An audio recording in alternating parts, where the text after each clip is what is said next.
We're now talking about the wide receivers that we are buying and selling in week 9. Some buy lows, some buy highs, some sell lows, some sell highs, whatever we want to take this direction in for our week 9 wide receiver trade show. Welsh, who are you buying at the position? Oh, baby. I decided to go nuts this week. I chose violence because people are going to get mad because this is a Erickson X Welsh special where we come on weekly and we say, buy Dolphins. And there's only so long that we are going to be able to buy any Dolphin and it looks silly. Tyreek Hill, I think everybody bought into. Tua came back. That was our first big puzzle piece and it was very important. Tyreek Hill was okay, was decent, and more involved. Who wasn't as involved, or at least statistically, was Jaylen Waddle. And Jaylen Waddle is going to be the receiver that I am jumping back into, and I'm wanting to buy. Had a really critical drop, which probably would have been the difference between him having 45 yards and probably closer to 80 in this one. He had 6 targets in his return. We did see a decent target share over the last month, but just no real movement as far as yards per reception. But the 11.3 yards per reception in this game against Arizona, it was the second most over the last 5 weeks that we've had. We also saw Tua throw the crap out of ball over 30 times. And that's the most important thing here. And that's really all that this is about. We saw his first read percentage tick up a little bit in week 8 from where it had been. The air yard share is going to need to go up. But really, the only whole point of this is Jaylen Waddle coming into this year, who's top 24 wide receiver. It's a big volume play on an offense that wants to pass the ball a lot and has efficiency with Tua. They lost that. And everybody just forgot about Jaylen Waddle. Well, now that Tua's back, he had that one game to kind of reestablish himself. He was targeting Waddle. I think you're going to see them throwing the ball even more. He's completing the passes. Thank you to not have to watch Skylar Thompson and the rest of the crew. That Jaylen Waddle is one of the most obvious second half buys for this offense because we're just back to square one. And unless you think Tua, there's a question about Mike McDaniels and maybe how he's running this offense. But at the end of the day, if Tua is able to complete 20 plus pass attempts, go over 30 every single week, you're going to see somewhere from 6 to 10 targets for Jaylen Waddle. And like I said, that one drop was a critical drop he had right at the end zone. And, Erickson, I thought he just hasn't had a lot of practice catching balls lately because it's all been poorly, thrown balls. Now that he's going to have a real quarterback, he's going to be able to get back to establish himself as a top 2 wide receiver, I think sitting somewhere between that 15 and 22 range of a wideout. And I think he is dramatically lower in cost. He has only had one top 20 performance this season, and that was in week 1, where he went 5 for 109, and he hasn't even had a touchdown this season. That is going to change. There are some passing defenses coming up here. You've got Buffalo, you've got the Rams in 2 weeks. That's an all-timer. Oh my God. And then you've got Vegas, you've got New England. There are some great matchups coming up in the future weeks. So I think this is your last opportunity to buy. And obviously I clearly say go buy Tyreek Hill, but I think Tyreek Hill's value is perceived differently, where I think Waddle is not even seen in the top 36 wide receiver range, especially first came back with Tua. So I am a buy of Jaylen Waddle right now. Erickson, you can't buy Waddle because you already roster him everywhere.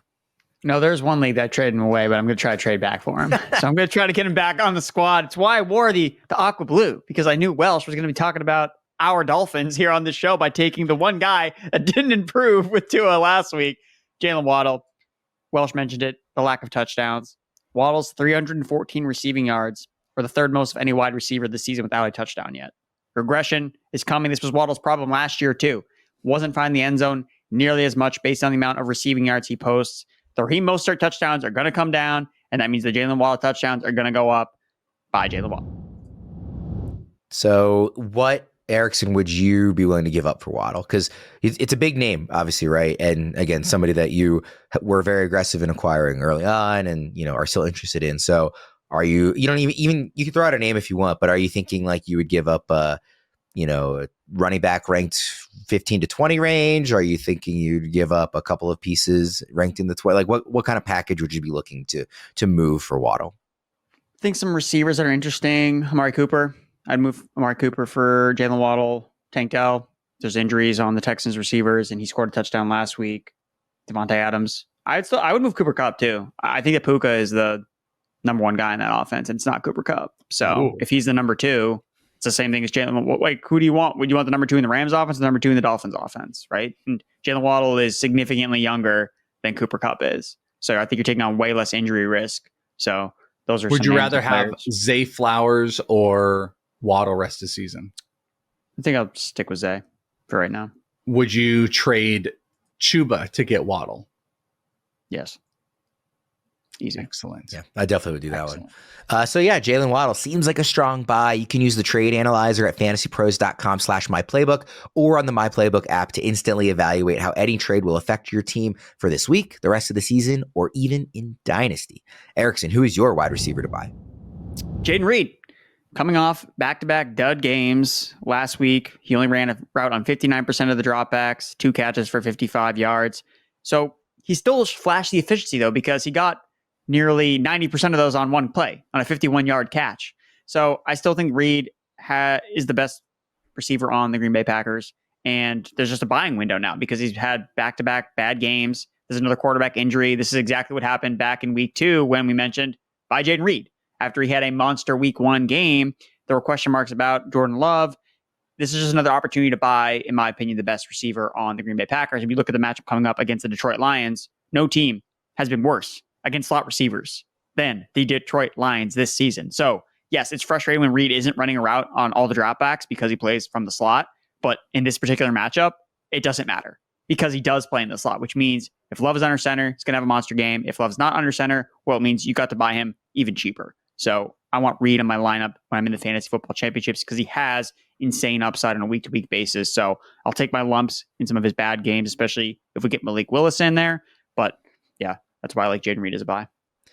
Yeah, Reed's interesting because he is still ranked in ECR on just the back end of the top 10 rest of the season in half PPR, despite the fact that he hasn't really had like a blow-up game for several weeks, really. I mean, if you look at his game log, on FantasyPros, you can kind of see this and you can designate with half PPR. He had obviously over 30 points in week 1. He had 23.6 points in week 4, 2 other games at 11, and then a lot of other ones in single digits. So for as well as it feels like he's played, obviously there's been some quarterback limitations in those games, but for as well as it seems like he's played and for as aggressively as he's being ranked, the production isn't there. So maybe depending on the league you're in and depending on the manager, even if the consensus is that he's still ranked pretty highly, somebody might look at these recent box scores and say, it's just not getting, what I need out of him. Welsh, where do you have Reed ranked this season? What do you think about him as a buy? Yeah, I think as a buy, I think there's negatives and positives. I think the negative, and by the way, those negatives are going to speak to why he's going to be such a good buy. It's like if Jordan Love's, I don't love it if Jordan Love's not out there. That's a huge negative, but I think that's going to push to the cheaper cost of him. The real negative that doesn't have like a bounce back is like they still just keep going between wide receivers. Like Christian Watson's dead and boom, he's alive. Undertaker boom, he's back and he's getting receptions. Romeo Doubs is the number 1 in that offense for 2 weeks. And then he did, they keep going back. I feel like Wicks is maybe falling apart, but like the constant is Jayden Reed is the best wide receiver in a powerful offense that is going to have Jordan Love back. And, if there's a missed week or something, I think that holds against. But the thing I've always loved about him is he was Green Bay's Debo and they can run end rounds and stuff. And I think we're at the point where it's like they have to get the ball in his hands even more. This is like an all-time buy low situation. It's just, I think multiple weeks have added up to this incredible opportunity where people can create more than one narrative of negative. And that's what's so great. It's like there's a bunch of wide receivers. He's not getting the volume. Jordan Love is hurt. When Jordan Love is there, it's going to Romeo and Doubs. I think there's so much of it that it's like you can get, I think, a hefty discount. I love the idea of buying Jayden Reed. Let's look at some wide receivers to sell now, and Welsh, we'll start with you here. All right, the wide receiver I'm looking to sell is Courtland Sutton. Now, Sutton, I don't know why I accentuated that, but that was to give like a dramatic effect of Courtland Sutton. I want to get off of all of the Broncos in general. That's my main narrative. Though I will point out, like, how good was Bo Nix this past week? Like, I was kind of poking at everybody, like, are we sure about Bo Nix as a top 12, blah, blah, blah. And he ended up getting it done. But for the most part, it has not been at the expense of Courtland Sutton. Now, this week it was. He had 11 targets, 8 for 100 yards. we love to see that from a half PPR standpoint. That was 26, but that still got him outside of the top 2 wide receivers. He has had this season 3 appearances where he has been inside the top 36. And I guess, to be fair, one of those was against the New York Jets, whose secondary has been kind of a sham from everything we've been sold. But there are trade rumors out there for Courtland Sutton. There was one with the 49ers that was kind of floating around if they were looking to try to get someone on the cheap. If a trade happens, I don't think Courtland Sutton goes to a destination where he is the number 1. If he stays, I just don't love the upside. I want to point out this best game he had was against Carolina Panthers, and they stink. Their defense stinks.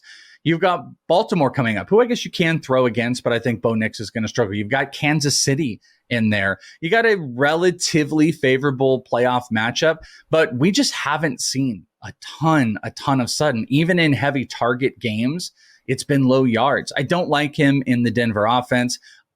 I don't see him with Denver having top 2 wide receiver upside. I think what people are starting to turn to, hey, maybe Bo Nix is super capable. Hey, look, Courtland Sutton had, I believe this was his first 100-yard game of the season against the Carolina Panthers. I want to take that opportunity to sell off of Sutton because I do not think trades are going to be a positive thing for him.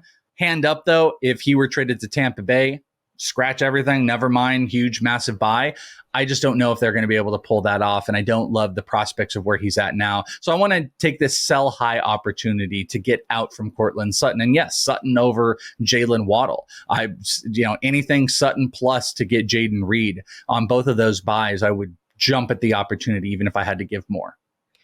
I'm interested to see what Sutton does this upcoming week because the Ravens, are banged up in the secondary. So this Broncos-Ravens game checks all the boxes of a game where the Ravens usually have a letdown, with the exception of the fact that they just did it 2 days ago. Yeah, they just had the biggest letdown. If that hadn't happened, I would be all over the Broncos in the same way I was all over the Browns this last week. Now that it happened, I wonder if they lock in a bit better. And, they usually are pretty good against rookie quarterbacks. So maybe they have more success against Bo Nix than they did against Jameis Winston. So that's in the back of my mind. But the secondary is really banged up. The whole defense is not playing well. So I'm curious to see what's typically the defenses that do really well, or the offenses that do well, are the ones that have a true wide receiver 1.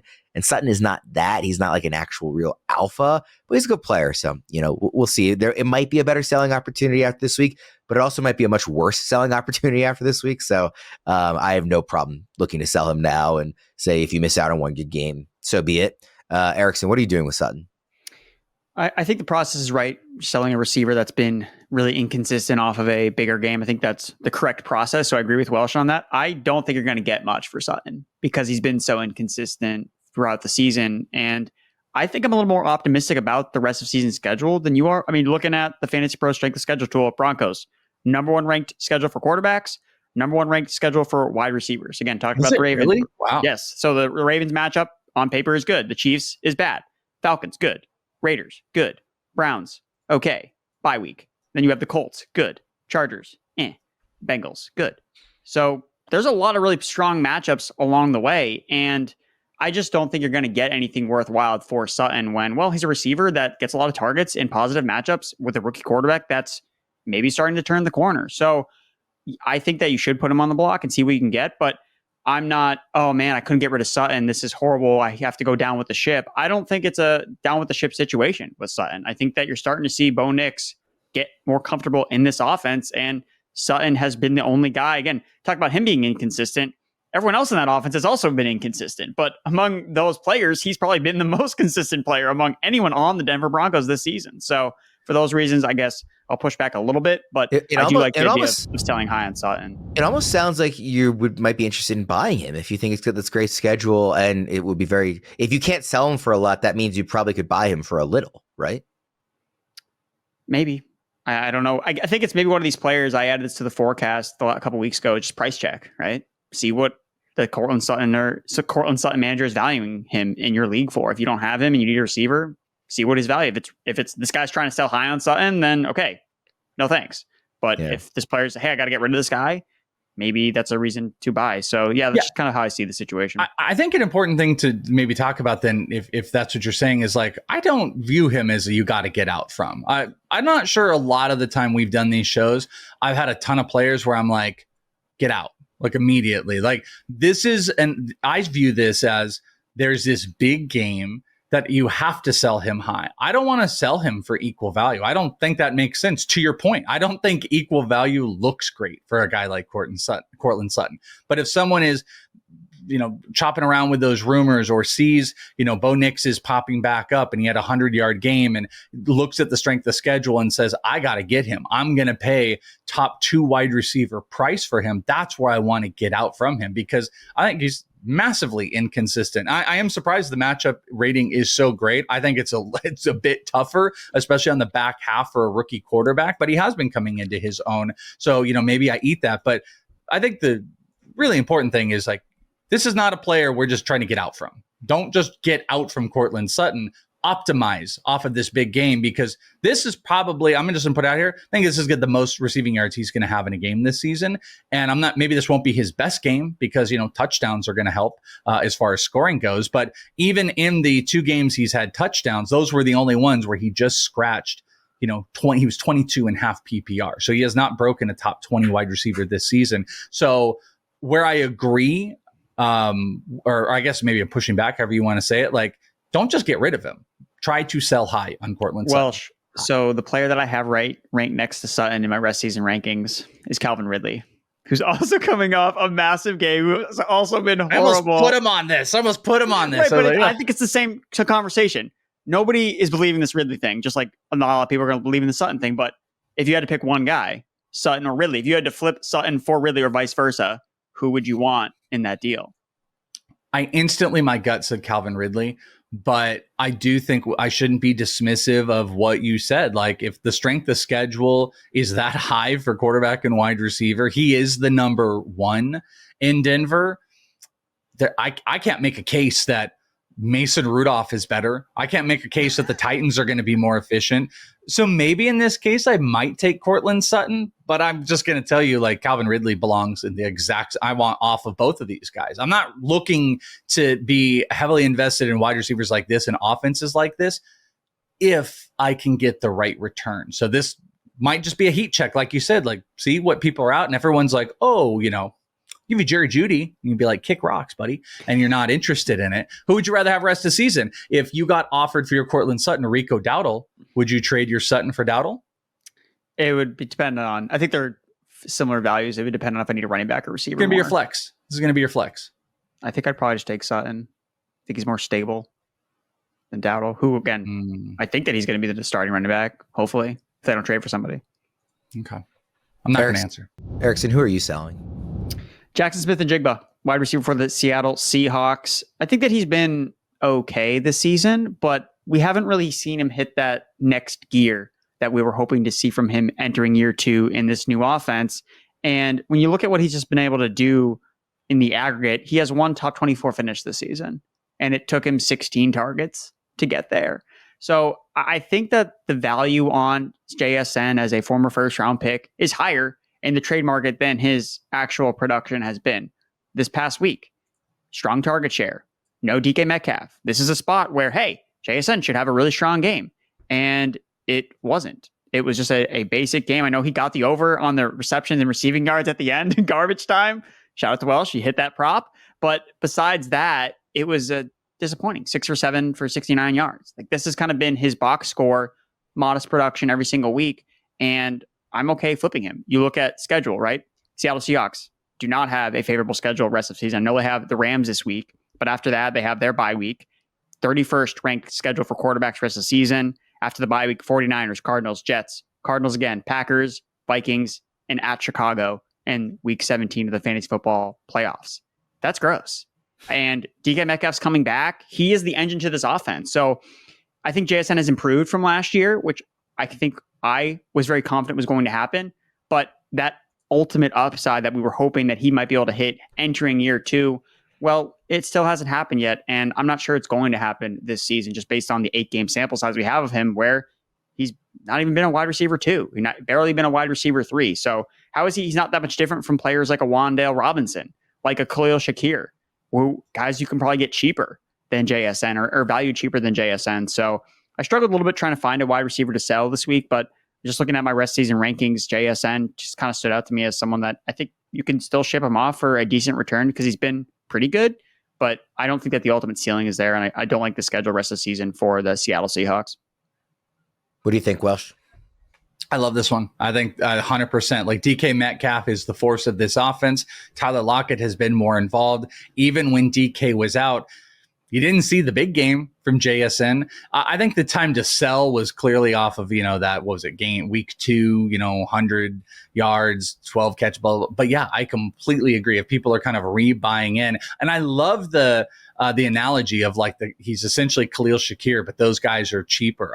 I completely agreed. Like that might be the trade window or the trade idea that you do is you take JSN with something else and you pay down for Khalil and something a little bit higher.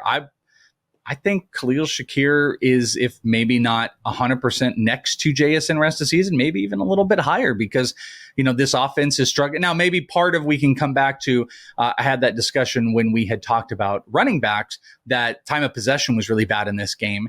And JSN still did put up like a serviceable, like I said, I hit my receiving yard prop with they had the ball for like 20 minutes. So if they had like 10 more minutes of possession, that might have equated to a few more targets. But at the end of the day, that really, to me, would have probably only made his sell opportunity a little bit higher because DK runs this offense. They're going to Fant a bit more. The running backs are seeing a heavy dose of targets. I think selling JSN for anybody that's kind of back to like, hey, JSN, are we back? We're doing it. Yeah, I'm into selling JSN.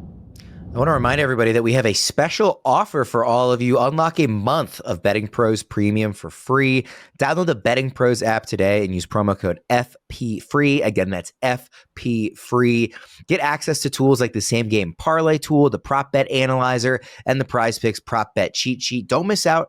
Try it for free for 1 month now. Only available on iOS. All right, guys, let's do some buy, sell, or hold wide receiver edition.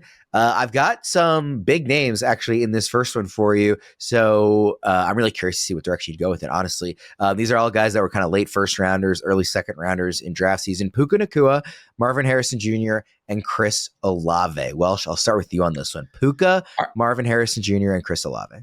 I think you could make the case that you'd want to sell Puka because of the injury stuff and his performance, and you could sell him as a top 8. I will not make that case because I would like Puka Nacua. So I'm going to buy Puka. I'm going to, this is tough. I'm going to hold Olave and I'm going to sell Marvin Harrison. I think Marvin Harrison's inconsistency this year are pretty in our face. Maybe the second half of the year, they're going to really have their stride and we're going to see just, absolute constant production from Marvin. Targets are going to finally go up. He sits between, 5 and 8 every single week. But in this instance, I'm going to take an opportunity on this rookie wide receiver on a team I don't love that has been inconsistent to take one of those high weeks and sell him. Olave would be justified as well because, he gets hit and he goes into the tent. He set up a new house and has a mortgage in that tent this year, and it sucks, and you feel bad for him on it. But, he is the target monster. There's no Rashid Shaheed. He's the guy that's going to get all the targets. Carr is going to get back. I think Olave might even be in that buy territory. So I'm going to hold on to him because I think push comes to shove rest of season. If they're out there, if both are out for every single game, I think Olave outperforms Marvin Harrison. So I'm going to sell the big performance of Harrison. The truth is, I would like all these guys on my team. Harrison is such a fascinating one because he's dropped so much in our rest of season rankings throughout the first 2 months of the year. But we see it all the time with really talented rookie receivers, that second half explosion where they turn into league winners. And he's ranked lower than Puka and Olave are in our consensus rest of season rankings, but it would not shock me if he ended up being a top 10 receiver in the back half of the year. It totally could not happen also. He has been extremely inconsistent. He had a blow up week back in week 2 and then didn't follow it up the way we wanted to. So maybe that happens again this week. But again, just the deeper into the year we get, the more juice I see out of any of these talented rookie receivers, the more I'm going to be inclined to believe this is what we see the rest of the way. You didn't pick bad names. You picked great names on it. They were going around the same range as each other in draft season, and they're ranked roughly around the same range as each other now. Harrison's a little bit lower than the other two, but they're all super talented. I'm really was curious to see how you guys would pit these guys against each other because, again, I think you could make the case for all of them as buys or holds. I don't really want to sell any of them. Erickson, how did you approach this with Puka, Harrison, and Olave? So I'm going to hold Puka. I think that he's the Rams wide receiver 1 rest of the season, as long as he can stay healthy. We'll see about him and Cooper Kupp and how these guys can stay healthy. But I mean, coming into that game on Thursday night where it looked like, oh, he's going to be limited on a snap count, didn't matter. He looked like the best player on the field. So I like Puka a lot as the hold. If you held him this long, I mean, I have him in a couple leagues and I held him all year after I tried to trade him right after he got hurt. I couldn't trade him, and I'm happy that he is back on my team. So I'm going to hold Puka. The buy and sell for Olave and Marvin Harrison Jr. was really close for me because, again, like to your point, Worm, could see both players as buys. I lean back on just following the process here with what you said. Rookie receivers, second half of the year. This is when they explode. And although Olave has the much higher floor because of the target volume, well, what happens when you get a lot of targets? You take more hits. I have concerns about that with Olave, whereas Harrison, he has 2 top 5 finishes this season weekly. Olave has none of those. So who can win you a week? It's probably more likely to be Marvin Harrison than Chris Olave, even if he's seeing double-digit targets, because we've seen him get double-digit targets in the Saints offense. And it usually doesn't transpire into these massive games. High floor, but maybe the ceiling really isn't there for him. I look at the schedule second half of the year for the Cardinals. I know the next 2 matchups are brutal. Bears and Jets. They're both at home, but not favorable matchups for wide receivers. But Seahawks, Vikings, Seahawks, Patriots, Panthers, and Rams, week 16 and 17. He's playing the Rams in week 17. The team that he was wide receiver 1 against overall the week. And when it matters the most, I can't pass up on that opportunity. So maybe I don't get to the playoffs because I have Marvin Harrison and he busts, so I don't get there. But if you get to the playoffs with some of these Cardinals players, you're going to be happy that you acquired them when you did. So, yeah, I think Marvin Harrison is going to be the buy for me, and Olave just by process of elimination is the sell. We'll do some smaller names for the other trio here because those are a lot of big ones. Jordan Addison, Jakobi Meyers, and Cedric Tillman. Erickson, we'll start with you this time. Addison, Meyers, and Tillman. Who do you like to buy? Who do you like to sell? Who do you like to hold? I'm going to buy Cedric Tillman. He has 2 top 24 finishes the last 2 weeks. Since he became a starter in the Browns offense, that's more than JSN has all season. I'm going to hold Jakobi Meyers because he is a underrated alpha in this Raiders passing game without Devontae Adams. And I'm going to sell Jordan Addison because TJ Hawkinson is coming back and Addison's hearing has been moved to December 3rd. So he's still not completely out of the woods of missing time in games in the second half, later half of the season. So that's how I'm looking at this situation. Do you agree, Welsh? 100%. Cosign for sure. Tillman is the clear buy right now. I know we were kind of talking about this off air about getting him into this show, but he looks like he can jump right into that Amari Cooper role on a team that is now throwing the ball deeper and accurately and just more comfortably. They're just going deep. I like Tillman to be able to be like a number 1 in that offense. Same with Jakobi Meyers. I don't think is super sexy or exciting or anything like that, but he's just going to get littered with targets on a bad team that will always be playing from behind. And we're not going to free 3. Jordan Addison, everything is trending in the wrong direction for him. His involvement in the offense, Naylor has been really good. We have Hawkinson coming back. You got the court date. Now I'm a full sell on Addison, and I am a full cosign with Mr. Andrew Erickson. Tillman is going to move up. He hasn't moved all the way up yet because we're still early in the week coming off this big game. He's still just outside the top 50 in ECR. That's going to change. Where do you think he should wind up? Because obviously I was there in person watching that game, and some of the success for the Browns I thought was, the Ravens are really banged up and making dumb mistakes and dropping interceptions. Tillman was not that. Tillman was not a fluke. Tillman looked very legitimately like a very good player who was stepping into a new, bigger role. I would be very excited to have Cedric Tillman the rest of the season. I'm not saying he's like in the top 20 or anything, but obviously outside the top 50 is too low. What's the right number for him rest of season, Erickson? I think he's top 36. I think he's a strong wide receiver 3 play. I think, he's not going to score 2 touchdowns every single week, so that's not going to happen. But we've seen Jameis Winston fuel fantasy wide receiver 1s before. So he's not maybe to the level of a Matthew Stafford or Ryan Fitzpatrick, but that's the next guy, right? When it comes to these gunslinging quarterbacks that fuel fantasy production. And it's been Tillman since the jump, right? He's dusted guys like Jerry Jeudy, who we thought, he's going to see the bigger role with Cooper out. No, it's been Cedric Tillman. And just rewatching that game, the dude is just dominating on these slants over the middle of the field, just manning up over against these smaller defensive backs like a true alpha, like he was at Tennessee when he was healthy. He was the better receiver between him and Jalen Hyatt when he was healthy. So Cedric Tillman, I loved as a prospect coming out. Had him on all my dynasty teams. Talked about it with Worm after his rookie year being, is this guy a roster clogger? Because I don't know what to do with him because he's never going to be on the field. And no, he's not a roster clogger. He's a stud. That's what we're finding out now that he's finally getting a chance to play. So, and doesn't have Deshaun Watson as his quarterback either. So yes, Cedric Tillman is a buy and a top 36 receiver rest of season. Yeah, Welsh, wide receiver 36, too high, too low, or just right?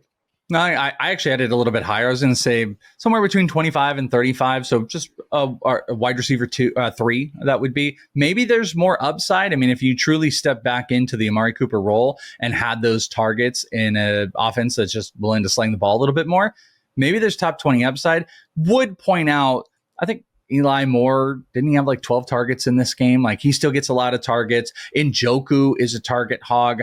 So maybe we're capped a little bit because they've just got some weapons that they just like to move the ball through. But I think 25 to 35 is like an appropriate range for Tillman. And that's why you should have been aggressive, or you should be aggressive, depending when you're listening to this on the waiver wire. And it's why, if you're in the trade market, it's not the worst thing in the world. If someone, I got this free asset and they're trying to trade, I don't think you can trade Rico Dowdles and Raheem Mostert or anything to get Tillman, but I do think he would be a guy I would want rest of season, even if you missed out on the wire. He might be someone that you'd be comfortable making a move for in a trade. We'll wrap up there, but don't forget about our weekly trade live stream on our YouTube channel where you can come and ask your specific trade questions. We'll be with you every Wednesday at 3 p.m. Eastern. For those listening on the podcast, just go to youtube.com/fantasypros, subscribe, and click the bell to be notified of all of our weekly live streams. For Welsh and Erickson, I am Ryan Wormeli. Thank you, everybody, for tuning in, and we'll see you again next time.